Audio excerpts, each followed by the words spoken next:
విసురుకుంటున్నారు. ఈ సవాళ్ల రాజకీయం రోజుకొక టర్న్ తీసుకుంటోంది.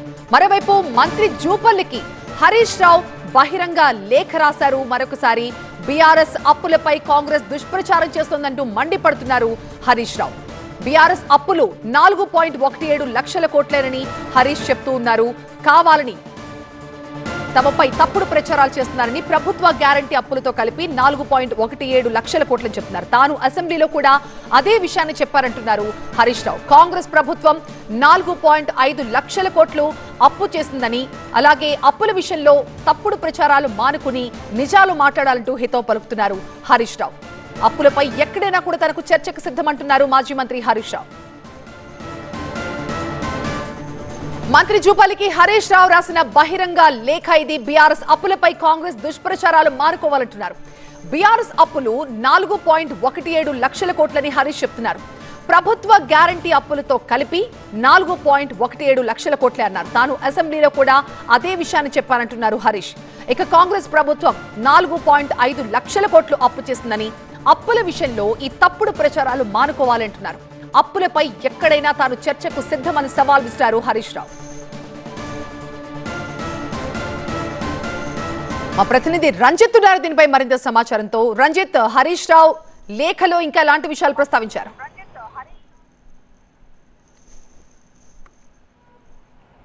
అంటే హరీష్ రావు ఇప్పటికే లేఖను కూడా విడుదల చేశారు. జూపల్లి ఒకవేళ ఇక్కడికి వచ్చినా కానీ కూడా బీఆర్ఎస్కి సంబంధించిన నేతలు కావచ్చు, హరీష్ రావు ఎవరు కూడా ఇక్కడికి వచ్చే పరిస్థితి లేదు. ఒకసారి మనం ప్రెస్ క్లబ్ వద్ద చూస్తే పూర్తిగా ఇంకా ఎలాంటి కోలాహల వాతావరణం అనేది ఇక్కడ కనిపించడం లేదు. ఏదైతే జూపల్లి కృష్ణారావు 5 గంటల సమయంలో తను ఇక్కడికి వస్తాను, బహిరంగ చర్చకు తను సిద్ధమంటూ జూపల్లి సవాల్ చేశాడు. ఆయన అనుకున్న విధంగానే మరి కాసేపట్లోనే ఇక్కడికి రాబోతున్నారు. సో ఇంకా బీఆర్ఎస్కి సంబంధించిన నేతలు మాత్రం ఇప్పటికే క్లారిటీ ఇచ్చారు. తాము ఇప్పటికే దీనికి సంబంధించి సవాల్ విసిరాం, ఆ సవాల్కి తాము నిన్న సిద్ధంగా ఉన్నప్పటికి మాత్రం తమను అరెస్ట్ చేశారు. ఈ రోజు కూడా అలాంటి పరిణామాలు జరుగుతున్నటువంటి ఉద్దేశంతోనే ఇక్కడ దీనికి సంబంధించి బీఆర్ఎస్కి సంబంధించిన నేతలు ఒక లేఖ విడుదల చేశారు. ఆ లేఖలో కూడా ఇక్కడ 4.5 లక్షల కోట్లకు సంబంధించిన అప్పులు జరిగాయి. దానికి అప్పులకు సంబంధించిన విషయంలో తను అన్ని రకాలుగా ఇప్పటికే మంత్రికి వాట్సాప్ కూడా చేశాను.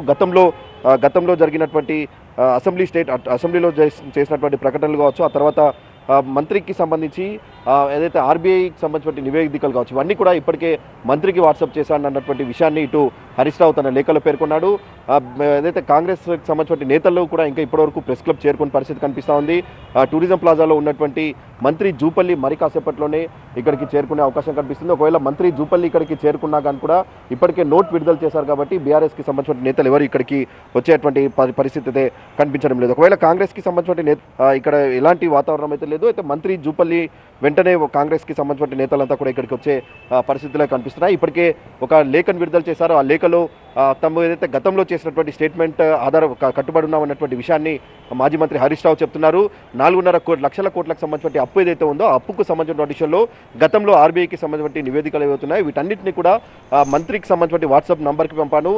ఏదైతే తను విసిరినటువంటి సవాల్ ఉందో వాటన్నిటికి సంబంధించిన ఆధారాలతో సహా మంత్రి వాట్సాప్కి చేశానన్నటువంటి విషయాన్ని చెప్తున్నారు. ఒకవేళ తను ఇక్కడ చర్చకి వస్తే కూడా అడ్డుకునేటువంటి పరిస్థితులు ఉంటాయి కాబట్టి నిన్ననే సవాల్ విసిరారు. సవాల్ విసిరిన క్రమంలో తను అక్కడికి వస్తే తనని అడ్డుకునేటువంటి ప్రయత్నం చేశారు. కంచన్బాగ్ పోలీస్ స్టేషన్లో నిన్న రోజంతా నిర్బంధించారు. కాబట్టి ఈ రోజు మంత్రి విసిరినటువంటి సవాల్కి తన అన్ని ఆధారాలు కూడా మంత్రికే పంపుతున్నానన్నటువంటి విషయాలు చెప్పారు. సో ఇంకా ప్రెస్ క్లబ్ వద్ద ఎలాంటి కోలాహల వాతావరణం లేదు. కేవలం కాంగ్రెస్ పార్టీకి సంబంధించిన నేతలు ఒక 10 మంది వరకే వచ్చారు. మిగతా వారంతా కూడా టూరిజం ప్లాజాలో ఉన్నారు. ఒకవేళ మంత్రి జూపల్లి అక్కడ నుండి స్టార్ట్ అయితే కనుక వాళ్ళంతా ఇక్కడికి వచ్చేటువంటి అవకాశం అయితే కనిపిస్తుంది. కానీ బీఆర్ఎస్ పార్టీకి సంబంధించిన నేతలు ఇప్పటికీ ఒక లేఖ విడుదల చేశారు. ఎవరు కూడా ఇక్కడికి వచ్చే పరిస్థితి అయితే లేదు. మంత్రికి కావాల్సినటువంటి సవాల్ ఏదైతే విసిరారో వాటన్నిటికీ సంబంధించిన ఆధారాలతో సహా తను మంత్రికి వాట్సాప్ చేశానన్నటువంటి విషయాన్ని మాత్రం హరీష్ రావు తన లేఖలో పేర్కొన్న పరిస్థితి కనిపిస్తోంది. రైట్ రంజిత్, సో ప్రస్తుతం హరీష్ రావు ఏదైతే మంత్రి జూపల్లికి లేఖ రాశారో ఆ లేఖ నా చేతిలో ఉంది. ఆయన ఆ లేఖలో ఏం రాశారో చూద్దాం. గౌరవనీయులైన శ్రీ జూపల్లి కృష్ణారావు గారికి ఎక్సైజ్ పర్యాటక శాఖ మంత్రి వర్యులు, విషయం ఏంటంటే బీఆర్ఎస్ ప్రభుత్వ హయాంలో చేసిన అప్పులపై మీరు చేస్తున్న దుష్ప్రచారం 2.5 ఏళ్లలో మీ ప్రభుత్వం రాష్ట్రంపై మోపిన అప్పుల గురించి ఆయన డీటెయిల్డ్ గా రాసిన ఒక లెటర్ ఇది. మంత్రి గారు, బీఆర్ఎస్ ప్రభుత్వ హయాంలో చేసిన అప్పుల గురించి మీ ముఖ్యమంత్రి, మీ సహచర మంత్రివర్గం సభ్యులు పదే దుష్ప్రచారం చేస్తున్నారు. మీ ప్రచారం పూర్తిగా అవాస్తవమని ఆధారాలతో సహా ఎన్నిసార్లు వివరించినా మీ తీరు మారకపోవడం శోచనీయమంటున్నారు హరీష్ రావు.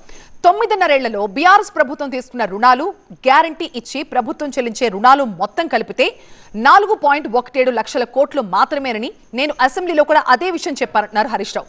నేను చెప్పిన ఆ లెక్కలకు ఇప్పటికీ కూడా కట్టుబడి ఉంటాను, ఎక్కడైనా కూడా నేను చర్చకు సిద్ధమని అసెంబ్లీలోనే స్పష్టంగా ప్రకటించాను కదా అంటున్నారు. ఈ రోజు మీరు రాసిన లేఖలో కాంగ్రెస్ ప్రభుత్వం డిసెంబర్ 2023 నుంచి జూన్ 2026 వరకు చేసిన అప్పు 1,77,058 కోట్లను పేర్కొన్నారు. కానీ reserve bank of India RBI లెక్కల ప్రకారం జూన్ 30, 2020 నాటికి కాంగ్రెస్ ప్రభుత్వం చేసిన మొత్తం అప్పులు 1,86,067 కోట్లు. అలాగే 2026 మార్చి 18న అసెంబ్లీలో ముఖ్యమంత్రి శ్రీ రేవంత్ రెడ్డి గారే మాట్లాడుతూ మీ ప్రభుత్వం చేసిన ఎఫ్ఆర్ఎంబి అన్ని రకాల అప్పులు కలిపి 3,47,294 కోట్లని స్వయంగా ప్రకటించారు కదా అని ప్రశ్నించారు. మీలాగా మేము మాటలు మార్చట్లేదు, పూటకో తీరుగా అంకెలు మార్చి చెప్పట్లేదు, మేం చెప్పిన లెక్కలకి మేం కట్టుబడి ఉన్నామంటున్నారు. నేటికి మా లెక్కల ప్రకారం సుమారు 4.5 లక్షల కోట్ల అప్పు వివిధ మార్గాల ద్వారా మీ ప్రభుత్వం తీసుకున్న విషయం కూడా బహిరంగ రహస్యమే అన్నారు. జూపల్లి గారు, బీఆర్ఎస్ ప్రభుత్వం చేసిన అప్పుల విషయంలో నేను అసెంబ్లీలో చేసిన ప్రసంగం వీడియో, మీ ప్రభుత్వం చేసిన అప్పుల విషయంలో మీ ముఖ్యమంత్రి రేవంత్ రెడ్డి గారు అసెంబ్లీలో చేసిన ప్రకటన వీడియో, అలాగే మీ అప్పులకు సంబంధించి ఆర్బీఐ అధికారిక లెక్కలని మీ వాట్సాప్ కి పంపిస్తున్నాను, చెక్ చేసుకోండి. వాటిని ఒకసారి పరిశీలించి వాస్తవాలు తెలుసుకోవాలని కోరుతున్నాను. ఇకనైనా అప్పుల విషయంలో తప్పుడు ప్రచారాలు మానుకోవాలంటూ హితవు పలుకుతున్నాం. ధన్యవాదాలు. ఇట్లు మీ తన్నీరు హరీష్ రావు అంటూ చాలా క్లియర్ గా ఆయన ఆధారాలతో సహా మీకు వాట్సాప్ చేశాను, అన్ని కూడా ఒకసారి మీరు చూసుకోండి అని చెప్తున్నారు. సో రంజిత్, చాలా క్లియర్ గా ఆయన అన్ని విషయాలు మీ వాట్సాప్ కే పంపించాను అంటున్నారంటే చర్చకి మీ వరకు రావాల్సిన అవసరం లేదనేది హరీష్ రావు ఉద్దేశమా? అలానే అనుకోలేదు, ఎందుకంటే ఇప్పటివరకు ఇంకొక 10 నిమిషాలు మాత్రమే సమయం ఉంది. ఇప్పటివరకు బీఆర్ఎస్ కి సంబంధించిన నేతలు ఎవరు కూడా రాని పరిస్థితి ఉంది. కేవలం కాంగ్రెస్ పార్టీ ఒప్పుకున్నాడు, 4 లక్షలకు పైగా ఉందని ఒప్పుకుంటున్నాడు. ఇప్పుడు నేను ఒకటే చెప్పిన, నేను ప్రూవ్ చేస్తే మీరేం చేస్తారు అడిగిన. నేను ప్రూవ్ చేయకపోతే నేను అబద్ధమైతే రాజీనామా చేస్తే ఇప్పుడు రెడీగా ఉన్నా, దానికి సిద్ధంగా ఉన్నా చెప్తున్నా. ఎందుకు ఈ దొంగ మాటలు, దొంగ లెక్కలు మాట్లాడతారు? రమ్మని చెప్పినా కదా, ఇప్పుడు ఎదురు చూపిస్తా కదా. ఇప్పుడు రాకుంటే మీరు ఏం చేయబోతారు సార్? అదే రాకుంటే మీరు రాకుంటే సిగ్గు తప్పిన బతుకులంట.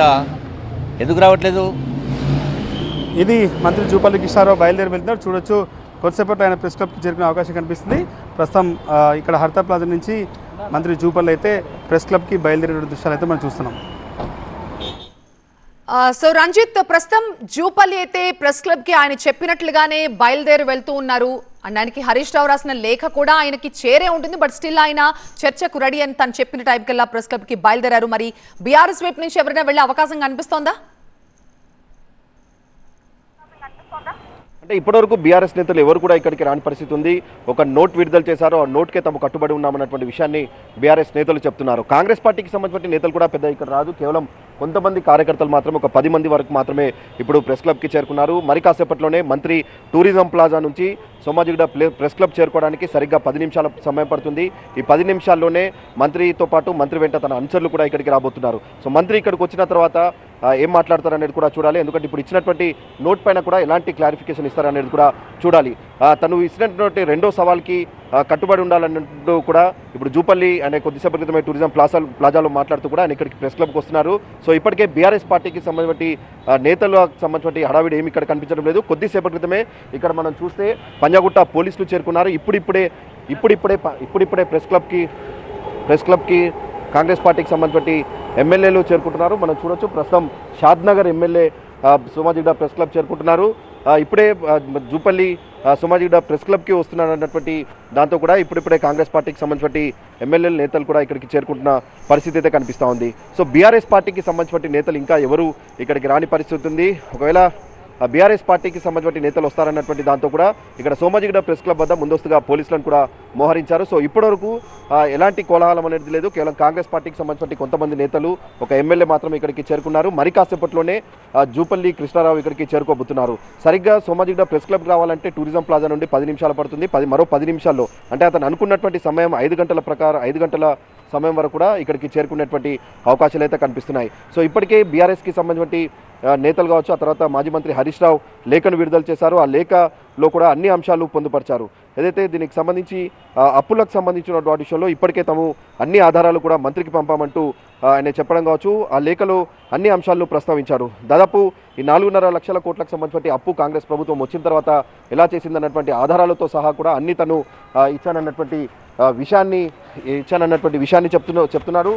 అలాగే ఇప్పుడు మరికొంత సంబంధించి విషయాలు కూడా ఆయన ఇక్కడికి వచ్చిన తర్వాత జూపల్లి మాజీ మంత్రి హరీష్ రావు ఇచ్చినటువంటి నోటుకి సంబంధించిన విషయంలో కూడా ఆయన ప్రెస్ క్లబ్ వచ్చిన తర్వాత మాట్లాడే అవకాశం అయితే కనిపిస్తుంది. సో ఇప్పటికే అనేక అంశాలని కూడా నోట్లో ప్రస్తావించారు.